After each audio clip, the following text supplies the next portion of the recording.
आज का टॉपिक शुरू करते हैं। आज का टॉपिक है फ्री ट्रेड एग्रीमेंट, मुक्त व्यापार समझौता। विदेशी व्यापार के लिए ये टर्म बहुत ही आवश्यक है। जैसा कि हम लोग जानते हैं कि हमारी देश की आवश्यकताओं को सिर्फ हम अपनी ज़रूरतों को पूरा नहीं कर सकते, हमें किसी ना किसी देश से व्यापार करनी ही पड़ती है। एग्जाम्पल के तौर पर मान लिया जाए, हमें सोलर एनर्जी बनाने की आवश्यकता है, तो हम अपने सोलर प्लेट्स जो है सारे खुद डेवलप नहीं करते हैं, विदेशों से आयात करते हैं। कभी मान लिया जाए प्याज का दाम बढ़ गया, प्याज हम लोग के यहाँ खत्म हो जाते हैं, तो हाल फिलहाल में तुर्की से प्याज मंगाया गया था। तो ऐसे बहुत सारे क्राइसिस हो सकते हैं।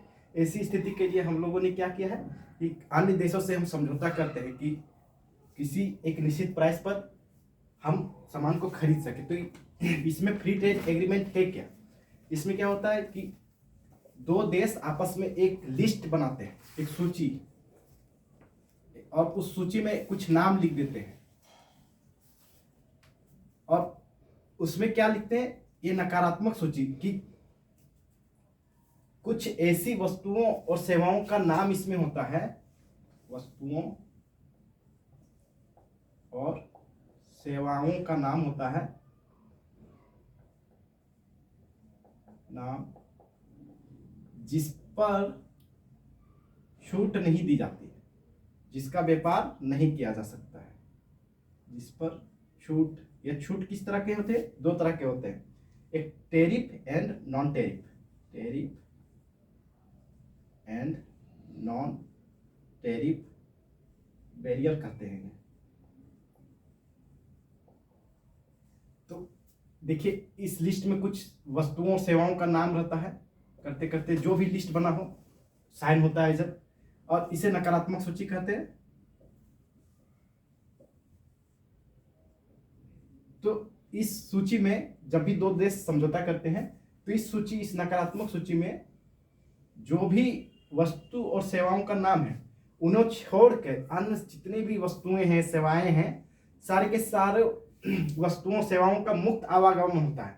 उसमें ना तो टेरिफ बैरियर लगता है, ना ही नॉन टेरिफ। टेरिफ बैरियर का मतलब क्या है कि विदेश से आने वाली वस्तुओं और सेवाओं पर कर लगा दिया जाए, टैक्स लगा दिया जाए, जैसे कस्टम टैक्स हो सकता है, लग्जरी टैक्स हो सकता है, सीन टैक्स हो सकता है। और नॉन टेरिफ मतलब क्या होता है कि विदेशों से आने वाली वस्तुओं पर हम लोग कह दें कि भैया आपका जो वस्तु या सेवा आया है वह हमारे जो मानक है उसको पूरा नहीं करता है। जैसा हो सकता है कि वहाँ से आने वाले चीनी में कह दें कि आपका जो चीनी है, हम लोग जिस क्वालिटी को मांग कर रहे हैं, जो हम लोग फूड सिक्योरिटी फसाई एक्ट में जो लिखा हुआ है, जो मानकता है, उसको पूरा नहीं कर रहा है।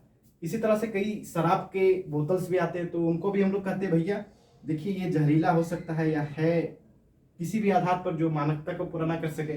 जैसे हेल्थ के इशू पर है, कई बार हम लोग देखते हैं कि हम लोग मछली बेचना चाहते हैं यूरोप में, और वो लोग कहते हैं कि आप जो मछली ला रहे हैं उसमें जो है पॉल्यूशन का कंटेंट काफ़ी अधिक है, जिससे हेल्थ में हम लोग का प्रभाव पड़ता है। कई बार चावल भी हम लोग जो भेजते हैं उसको भी वापस कर दिया जाता है, कहता है कि इसमें काफ़ी केमिकल्स का यूज हुआ है, फर्टिलाइजर का यूज हुआ है, ये खाने लायक रहा नहीं है, ये अगर खाते हैं तो सैनिटरी एंड फाइटोसैनिटरी इफेक्ट करेगा, यानी कि हेल्थ को प्रॉब्लम करेगा, और इससे हो सकता है कैंसर हो जाए।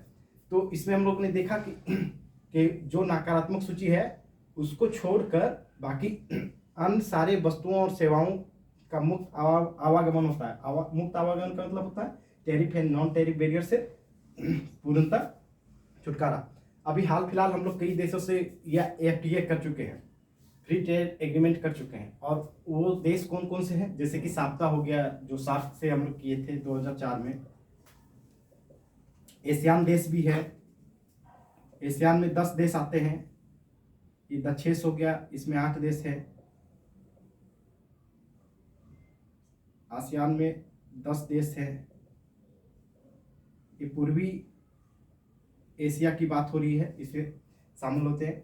और इसके साथ ही जापान है, EU है, साउथ कोरिया है, सिंगापुर है, श्रीलंका है, ऑस्ट्रेलिया से भी हाल फिलहाल में हुआ है।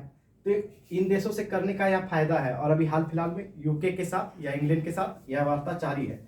और इससे फायदा ये है कि जब वस्तुएं एक दूसरे के देश में आएंगे तो वस्तुएं tariff and non tariff barrier खत्म होकर आते हैं। तो इससे क्या होंगे कि विदेशी वस्तुएं हमारे देश में सस्ते में आएंगे और हमारी वस्तुएं जो है और सेवाएं दूसरे देश में सस्ते में जाएंगे, तो इससे क्या होगा, हमारे देश का निर्यात बढ़ेगा और जो डॉलर है हमारा बढ़ेगा, और हमें जो है विदेशों से आने वाली वस्तुओं को सस्ते में प्राप्त करके हम अपनी जो भी ज़रूरतें हैं उन्हें पूरा कर सकते हैं।